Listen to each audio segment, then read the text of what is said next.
They tried to bury you, but they did not know you were a seed. Hear me. What looked like an ending was a planting. What felt like a funeral was actually a coronation rehearsal held in the dark, attended by angels who spoke your name when no one else would.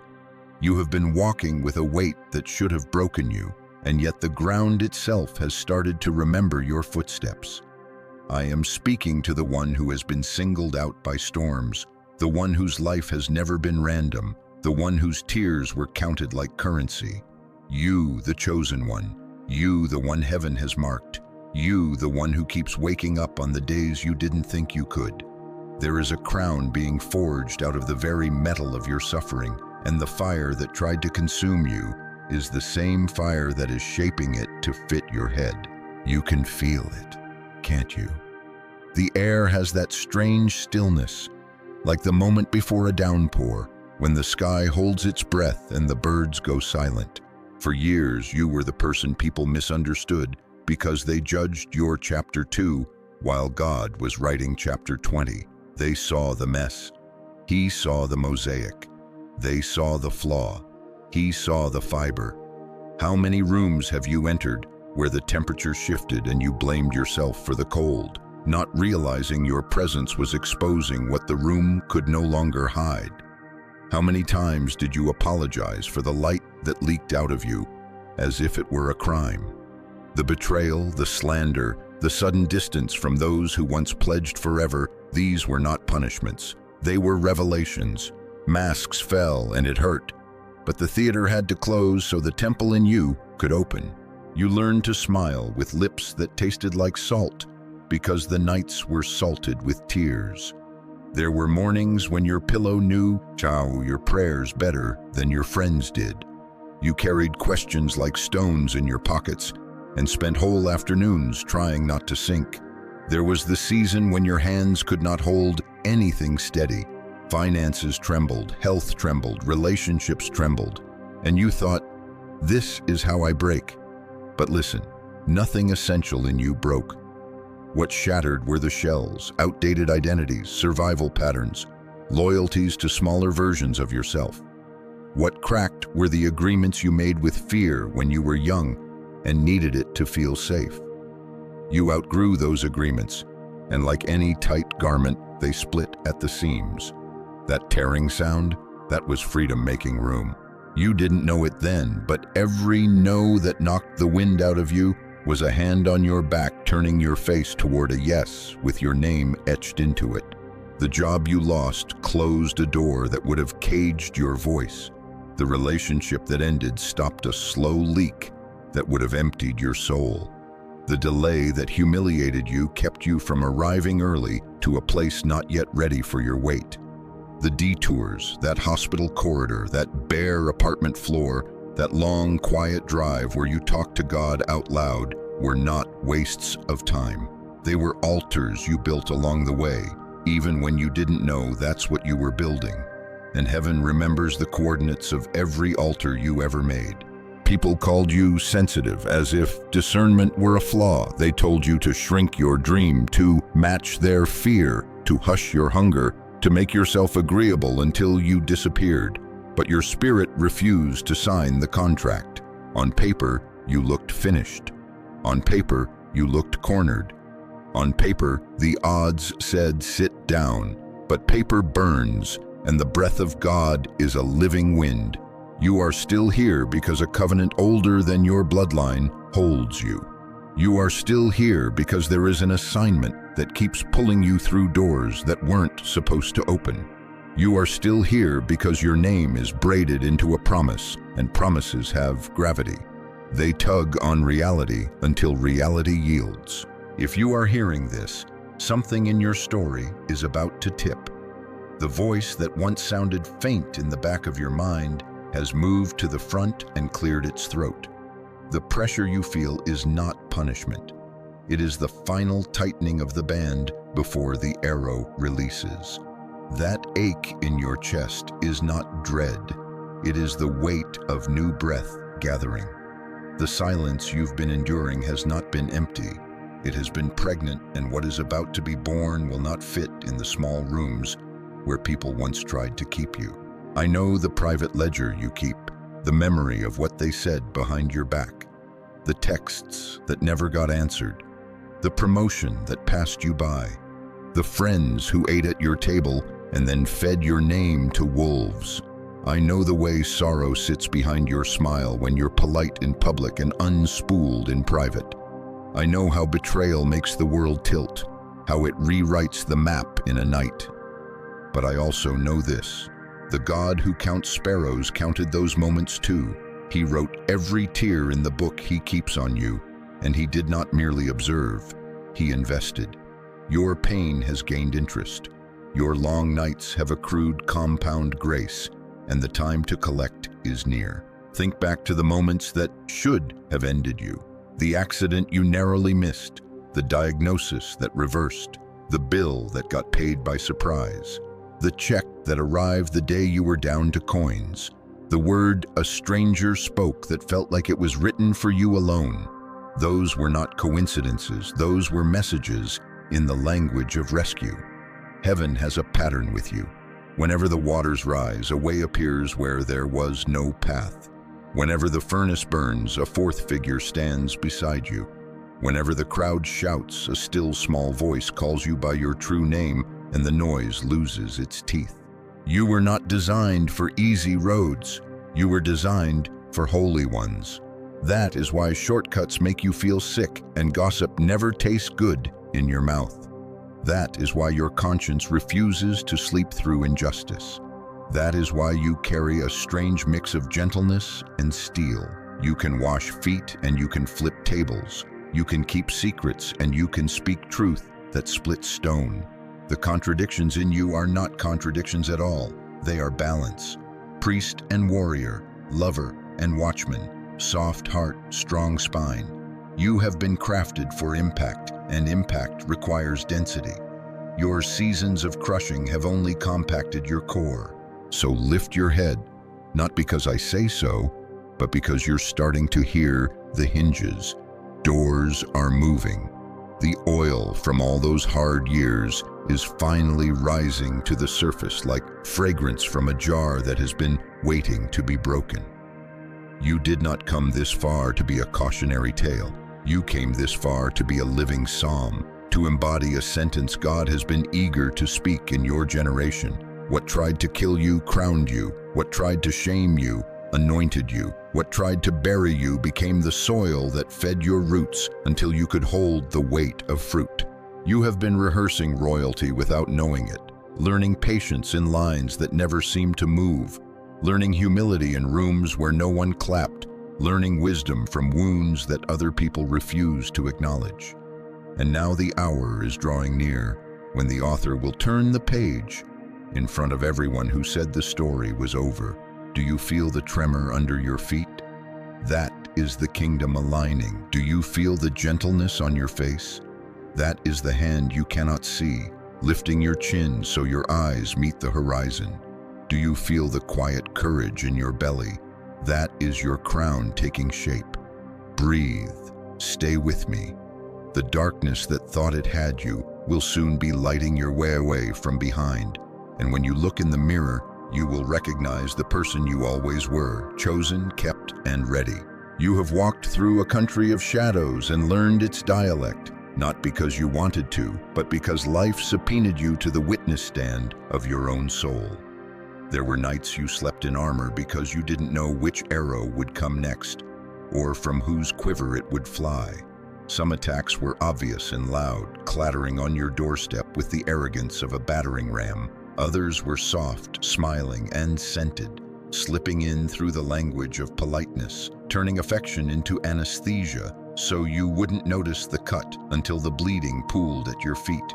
You learned to hear more than was said, to read the air, to measure a room not by the laughter but by the tremor beneath it. That wasn't paranoia, that was training. You were becoming multilingual in the spirit, able to discern the accent of truth and the counterfeit tone of flattery, able to tell the difference between a compliment and a collar. There was a season when the battlefield didn't have a border. It stretched from your morning mirror to your midnight pillow. The accusations came like weather. You woke to fog in your mind. clouds of what if and why me, and you still packed your courage like a sandwich and went anyway. The day would crack open and the winds of comparison would rise, whispering that everyone else was advancing while you were anchored to the dock. But anchors are not punishments. They are protections until the tide is right. You learned to bless the harbor that held you when your boat wasn't yet seaworthy. You learned that delay is often disguised acceleration because it keeps you from spending your strength on waters that don't carry your name. Some battles wore the uniform of scarcity. You counted coins like they were prayers and found out they were. You stretched meals into miracles, and while others saw austerity, heaven saw stewardship. You discovered that provision is not only money, it is timing. It is an introduction. It is the sudden idea on a Tuesday afternoon that unlocks a door a resume never could. You were tempted to hate small beginnings, but you chose to plant them. And small beginnings, when watered by faith and guarded by patience, become orchards that future you will walk through in awe, picking fruit you barely remember planting.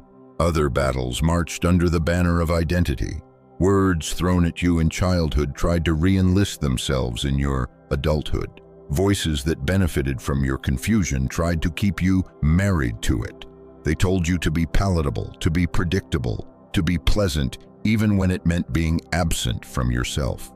They told you your intensity was too much, your quiet was not enough, your kindness was naivete, your wisdom was arrogance. In response, you picked up the sword of no, the shield of boundaries, and the helmet of holy memory. You remembered what God said in the beginning, and every time you remembered, the imposter version of you lost another square inch of territory. This is how you fought back without becoming what you fought. This is how you kept your hands clean in a world that rewards dirty fingers. There were nights the warfare was almost comic in its excess, like watching a storm throw its entire tantrum at a lighthouse that refuses to move. You were that lighthouse. Waves hit and fell back embarrassed. Lightning flashed and you learned its rhythm, refused to flinch. The enemy tried familiar tactics, distraction, offense, gossip, but you stopped handing out permissions. You stopped auditioning for rooms that were too small for your voice. You stopped arguing with lies as if they were worthy opponents. You turned your face like flint toward the assignment stitched into your bones, and heaven took attendance. God saw all of it, the texts you didn't send, the clapbacks you swallowed, the hours you chose to rest instead of retaliate. He saw the search history that read more like a prayer journal on the hardest days.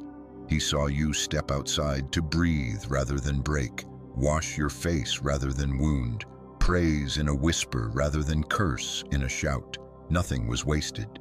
Every restraint was recorded. Every private yes became mortar in the walls he was raising around your heart. When fear came dressed as urgency, you learned to slow down. When shame came dressed as humility, you learned to stand up. When temptation came dressed as opportunity, you learned to ask who benefits from your compromise. When loneliness tried to sell you a counterfeit companion, you learned to wait for someone who could hold your calling without trying to clip its wings. That waiting was not empty. It was a curriculum. It taught you the geography of your own soul so you wouldn't hand the map to a tourist. Your adversaries mistook your patience for permission. They mistook your silence for surrender. They mistook your kindness for confusion about your worth. But endurance in you has teeth, and it learned to bite through ropes that used to bind you. You have the receipts of survival, the journal with tear stains that now read like salt-glazed scripture, the photo you took of that sunrise, the morning after the worst news, the email you drafted and never sent. Because wisdom tapped your shoulder, you are not where you were, even if your surroundings haven't changed zip codes. The shift happened inside, and the outside is legally required to follow. I need you to notice what's happening around you now. The ones who laughed at your obedience are watching it bear fruit and don't have a category for what they see. The ones who spread storylines about you are quietly editing them because the plot is not cooperating. The ones who were sure you would bend are hearing the creak of their own concessions and wondering when the exchange rate turned against them. Do not gloat. Do not gloat. Royalty has nothing to prove. Simply keep moving with the grace that carried you through the valley. But know this, your rise is already making the ground shake under feet and that danced on your delay. That tremor is not vengeance, it is physics. When truth stands up, lies lose balance. When light turns on, darkness scrambles for cover. When you accept your assignment fully, counterfeit thrones go into clearance. You have lifted weights most people cannot see, so your strength doesn't photograph well, but heaven has the footage. It is not the kind of strength that breaks doors. It is the kind that turns keys. It is not the kind that shouts. It is the kind that settles entire rooms with a sentence. It is not the kind that needs a stage. It is the kind that builds one for others. You were tested in the quiet and found faithful.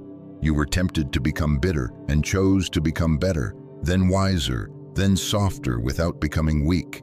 That is rare. That is royal. That is dangerous to darkness. There is a rumor in the camp of your enemies, and it sounds like fear learning a new name, yours. They feel the weather changing. They sense the favor that started like a breeze and is now gathering like a front.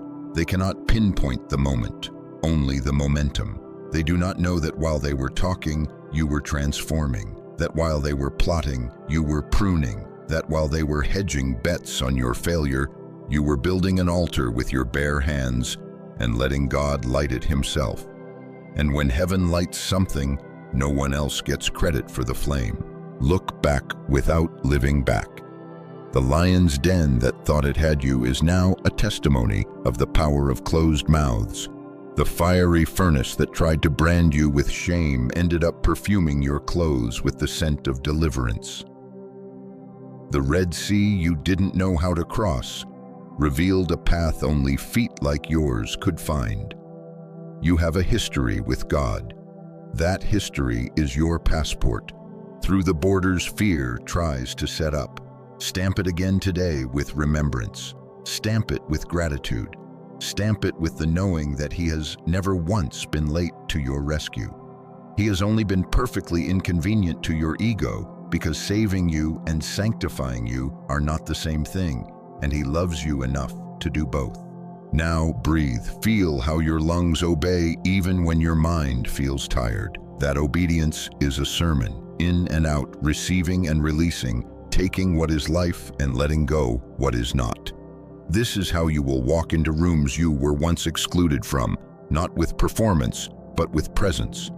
This is how you will dismantle narratives written about you, not with arguments, but with evidence. This is how you will answer the question, who do you think you are, with a life so aligned that the question dissolves mid-air. You are the one who outlived the trap.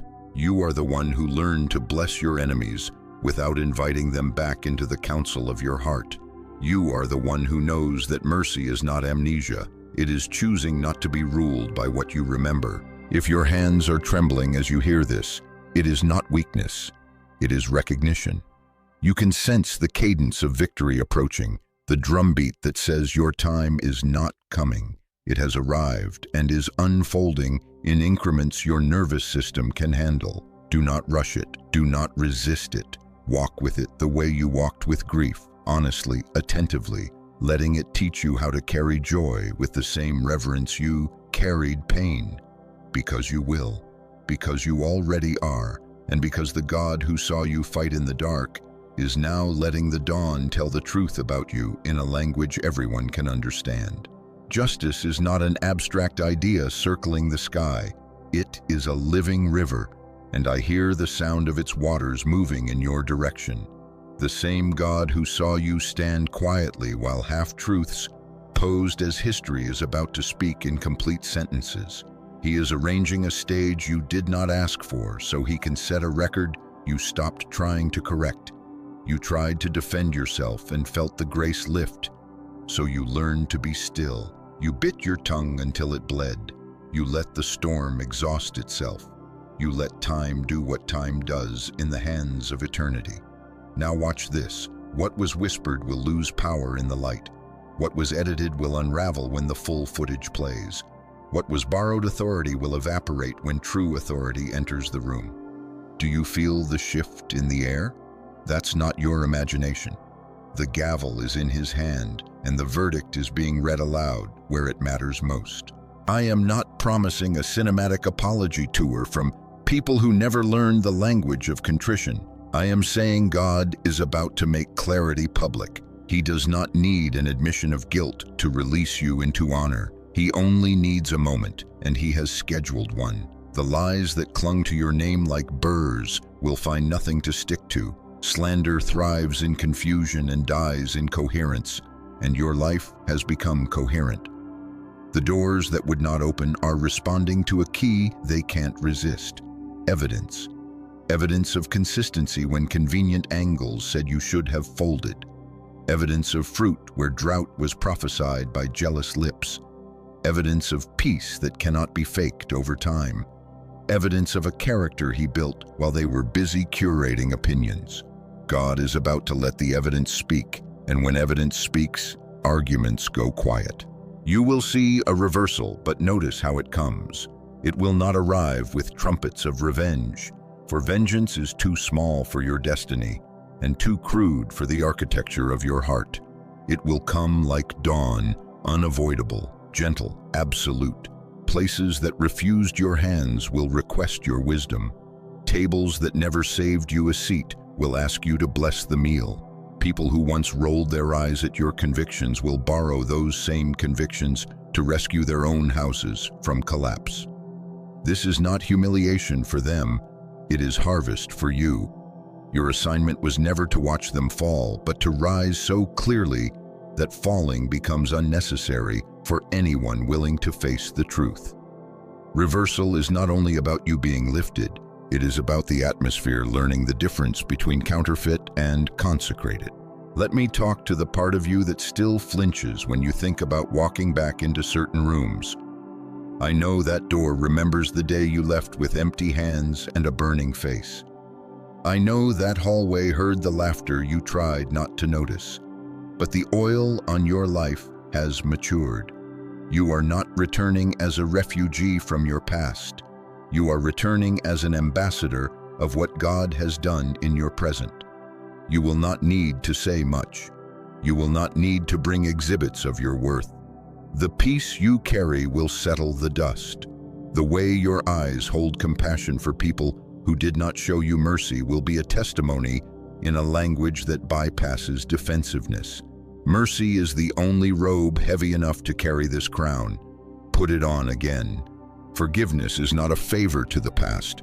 It is clearance for your future. And healing. Oh, the healing that is arriving like rain across lands you forgot could be green. Your nervous system has been braced for impact for so long that safety feels suspicious, but the Spirit is rewriting that script. He is teaching your body the dialect of rest. The hypervigilance that once kept you alive is stepping down from the throne. Watch it bow to a wiser king. You will sleep without rehearsing replies. You will wake up without searching for threats in the room. Your shoulders will lower from your ears. Laughter will visit you without you earning it. Joy will not be a guest. It will forward its mail to your house. The reflex to sabotage good things, because you were taught that goodness always asks for a receipt, will dissolve in the warmth of steady love. This is deliverance at the level of reflex, and it is already underway. For some of you, justice will look like restoration with interest. Not a return to what was, but an arrival into what always should have been. Money delayed will find its root. Creative opportunities will align with your integrity, not require you to lease your soul. A diagnosis will reverse because you learn to agree with life more than with fear.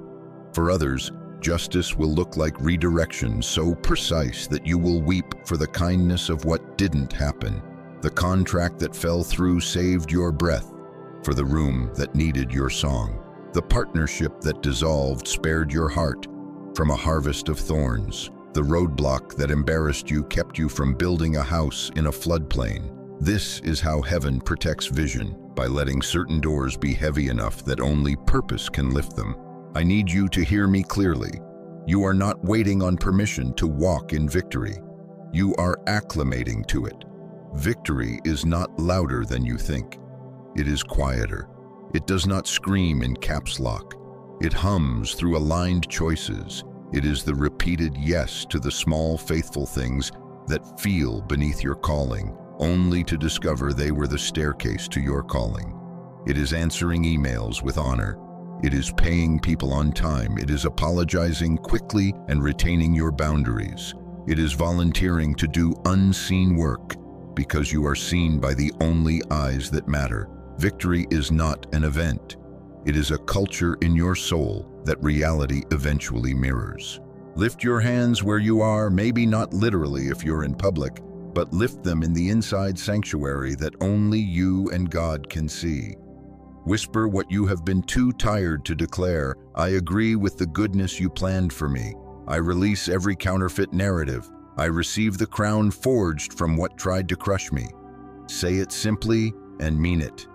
Agreement is a key, and you have carried it long enough without turning it. This is your turn. This is you opening the door you've been praying would open from the outside, not realizing the handle was always on your side.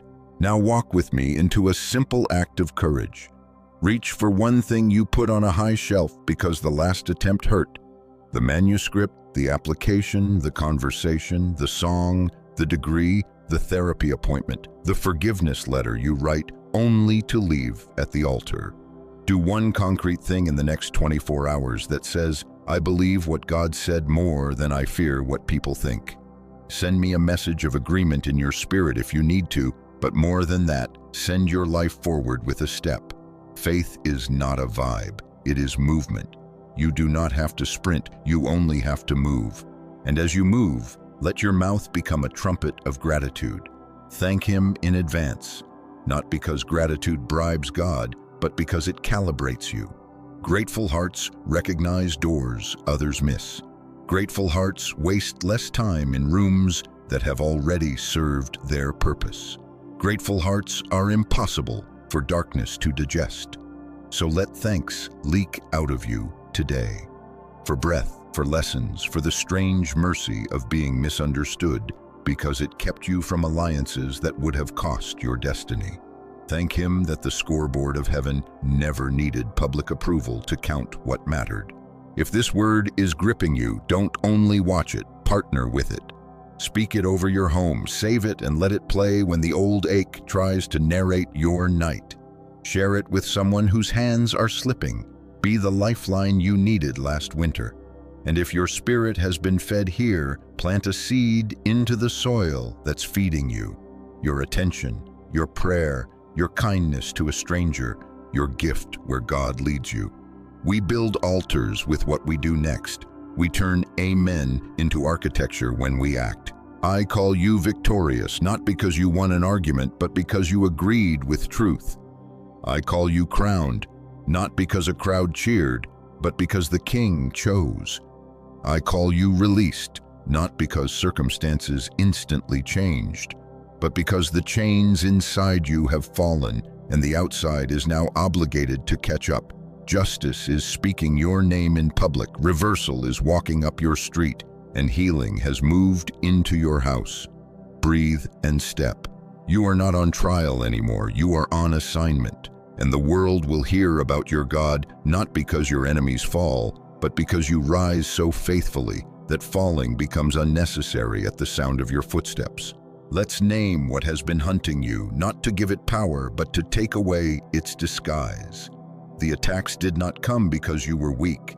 They came because something in you announced a future that other people had not yet made peace with.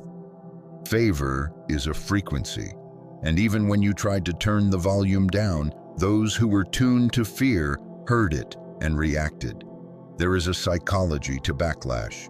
When someone is unacquainted with their own calling, another person's clarity can feel like an accusation. Your life started telling the truth by existing, and those committed to a fiction felt exposed. Many did not wake up plotting your harm. They woke up protecting a version of themselves that could not survive your growth. That does not excuse them, but it explains why kindness confused them and boundaries enraged them. In systems built on covert contracts, I will like you as long as you do not outgrow me. Your courage broke the terms. And when unspoken terms are broken, people often choose punishment over conversation. There is also a law at work that no one warned you about. Elevation exposes what hiding once protected. As long as you stayed small, a lot of dysfunction could nap in the shade. The moment you stood up, shadows moved, and the creatures that lived comfortably in them panicked. Think of it less as a personal vendetta and more as homeostasis disrupted. Families, teams, communities, every system seeks balance. When a soul decides to heal, the system tilts, and members will either grow to meet the new balance or try to pull the healer back to the familiar level.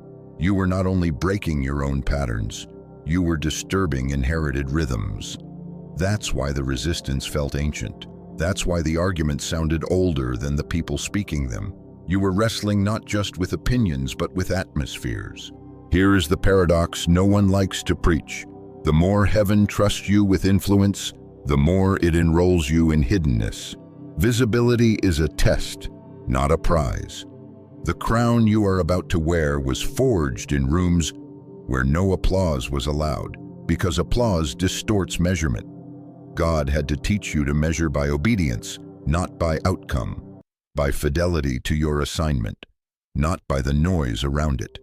This is why doors closed when you craved them open, and why others opened when you were not in the mood to perform. You were being taught the rhythm of rest as a weapon, and that confused a culture addicted to spectacle. The world thinks acceleration is proof. Heaven knows alignment is. Consider the law of opposition, written into creation like gravity. Seed meets soil, and the first thing the seed experiences is pressure. It must split to live. You felt that split and called it failure because it hurt. But germination is violent at the microscopic level. Outer shells crack so inner life can stretch. The betrayal that broke your surface was the pressure that let your roots find water no storm could steal. If you had been given everything you asked for when you first asked, your branches would have outpaced your roots, and your own weight would have undone you. Mercy often arrives as delay. You were being saved from collapse by a God patient enough to be misunderstood. There is also the law of mirrors in human behavior. We tend to project what we won't process. Your tenderness became a canvas for other people's unresolved cruelty. Your integrity became a screen where their shortcuts were caught and made loud. When someone accused you of motives you've never met, they were often describing a stranger in their own reflection.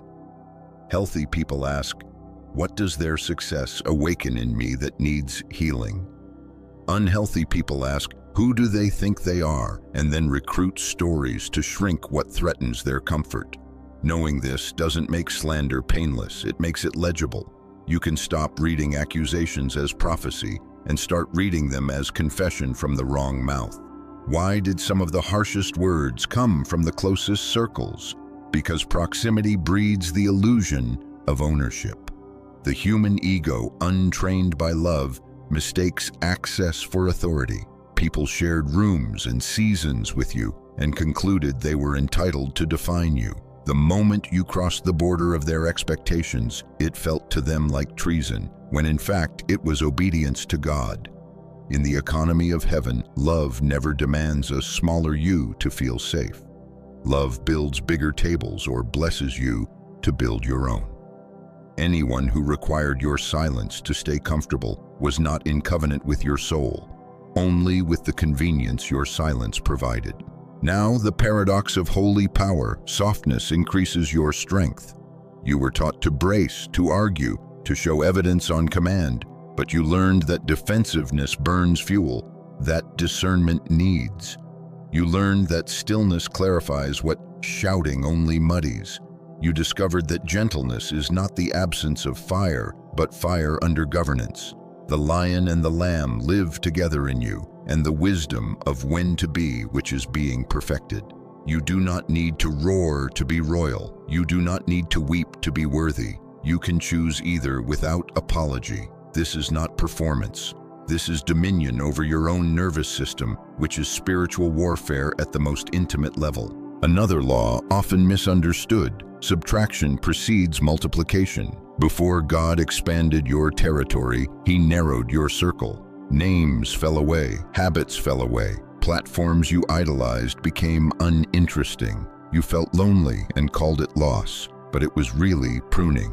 Pruning is not punishment, it is precision. The vine dresser removed branches that drew sap without bearing fruit, so the fruit-bearing parts of you could swell with sweetness. In practical terms, this looked like learning to say no to good things that were not your things. It looked like fewer rooms, but deeper conversations. It looked like smaller numbers, but truer impact. The algorithm cannot measure this. Heaven can, and heaven pays. Let's examine the economy of honor and why it made you a target. Honor refuses to dehumanize even when wounded. Honor keeps your tongue clean when revenge feels medicinal. Honor pays your invoices, returns calls, and tells the truth, even when it costs opportunities. Darkness feeds on shortcuts. Honor starves it. In environments built on expediency, your refusal to cheat felt like an indictment.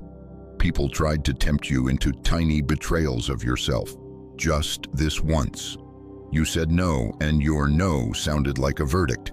Understand, your ethics were not moral theater, they were architectural. You were building a house you could live in. Those who wanted a tent of convenience resented your brick by brick. Let them have canvas. You were called to stone. Now the psychology of envy and why it misread your humility. Envy does not want what you have, it wants you not to have it. It is bored by the work and transfixed by the result.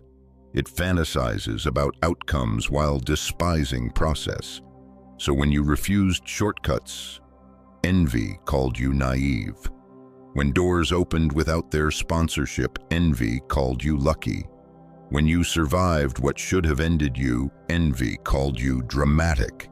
The mature response is to pity the sickness without permitting its access. You became fluent in blessing from a distance, no malice, no invitation. That posture preserved your joy and protected your focus, because the surest way to forfeit destiny is to spend your days narrating your enemies. Everything you endured was also curriculum for your mission. Your calling is not to escape pain, but to be trusted with authority because of what pain taught you. Your empathy has teeth now. It knows the difference between enabling and helping. Your discernment has ears now. It can hear fatigue wearing friendship's clothes. Your boundaries have a heartbeat now. They move with compassion while keeping your yes holy. This is how your story becomes medicine. The crown is not a hat.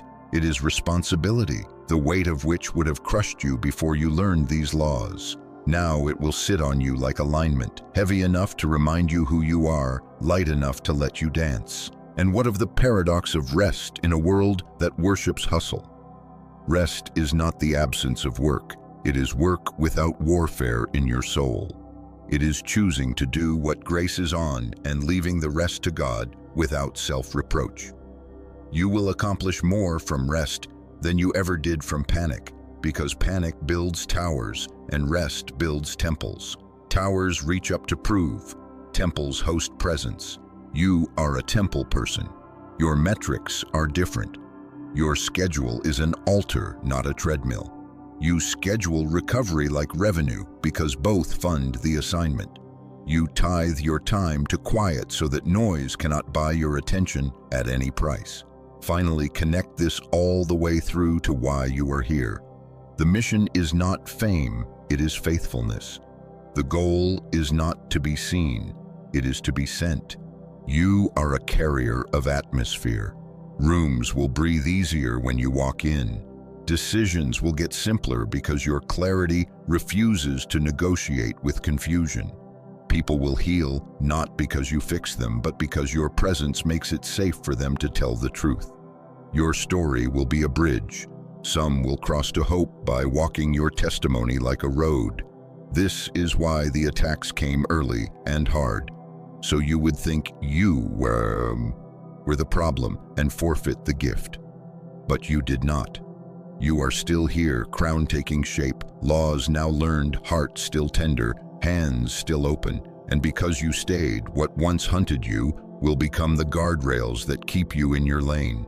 Humility to steady you when praise arrives, memory to anchor you when invitations multiply, mercy to guide you when justice is finally visible. Breathe this in. None of it was random. All of it is recruitable. And you, the chosen one, are already using what once wounded you to bless the world you were born to serve. Lift your head, beloved. You are not merely someone who survived. You are someone whom survival has transformed into a refuge for others. The mark on your life is not the scar of what happened to you, but the light that leaks from the seam where God stitched you back together. You are the chosen one, not because you fought harder than everyone else, but because in the valley you learned the ancient grammar of dependence, and now heaven can trust you with heights. I can feel the weather clearing around your name. The rumors cannot hold you. The numbers cannot measure you. The old maps cannot contain you.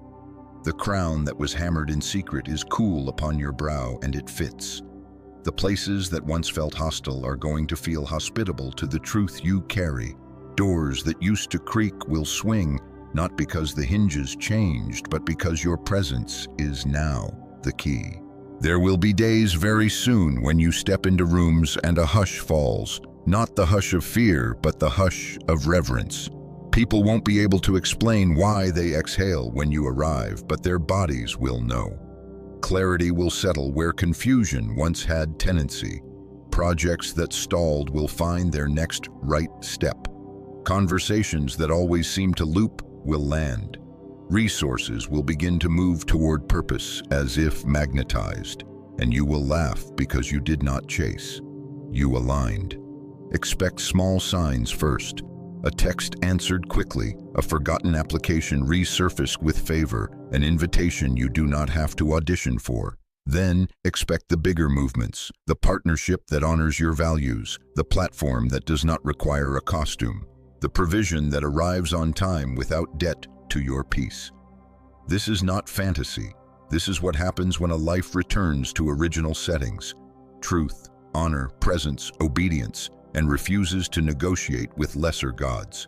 Do not be startled when kindness begins to multiply around you. You sowed it when it was expensive. You will reap it when it is abundant. Strangers will act like old friends. Old friends will remember who they are. Even those who could not celebrate you before may soften, because grace has a way of teaching where arguments never could. Let mercy remain your signature. It will keep the oil flowing. It will keep your hands clean, and it will keep the crown from feeling heavy. Royalty is not loud, it is consistent. Royalty does not scramble for position. It takes its place and makes room for others to find theirs. You will become the proof that power and tenderness are not enemies. You will carry both without apology. Let me put your heart at ease about timing. You have not missed it. What was yours did not expire while you were healing. Heaven is not a train you failed to catch. It is a river that keeps arriving. The months you called waste were actually excavation, and the foundations laid in that quiet are the reason your future will feel steady. You will not have to spend your days managing the fallout of rushed decisions. You will not have to apologize to your purpose for dragging it into rooms it did not ask to visit.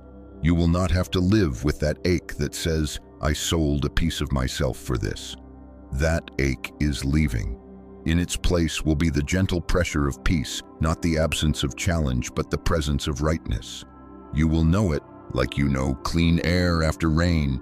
You will know it the way your body knows sunlight. If your mind tries to rehearse old catastrophes, bless it for trying to protect you and then lead it, like a shepherd leads a skittish lamb. Speak to yourself with the voice you wish the world had used when you were most raw. Steady, truthful, kind. Tell your nervous system that it is safe to enjoy goodness that does not demand a receipt. Tell your future that you will meet it with rested hands. Tell your past that it can sit down and stop volunteering for a job it never did well. Narration. Your story is being narrated by the one who wrote it, and he has never stuttered over your name. Now here is your simple act of faith for today. In whatever quiet you can find, place your hand over your heart and answer aloud the question the dark never wanted you to hear fully. Who are you? Say it steady. I am chosen. I am kept. I am crowned by the very fire that tried to consume me. I am sent to bring peace where noise has ruled, to build tables where scarcity has fenced people out, to host presence where performance once exhausted the room. Let those words sit on your tongue until they flavor your day. Bless your home out loud. Speak life over your work. Call your body into agreement with health. Forgive those who could not love you at your new size. Release your past self with honor. Thank them for getting you here and let them rest. The future you are walking into will not require their armor. It will require your openness. If this word finds your spirit and plants something true, don't hoard it. Water it with gratitude and then share it as bread. Send it to the one whose hands were slipping when yours were. Become the echo you needed in your longest night. And if you feel led to sow, your prayer, your time, your resource, do it with the same reverence you carried in the valley. Seeds sown from clean hands rise quickly. Heaven has a way of rushing to meet integrity. Partner with what is blessing you. Build an altar with a yes that costs you convenience but buys you clarity.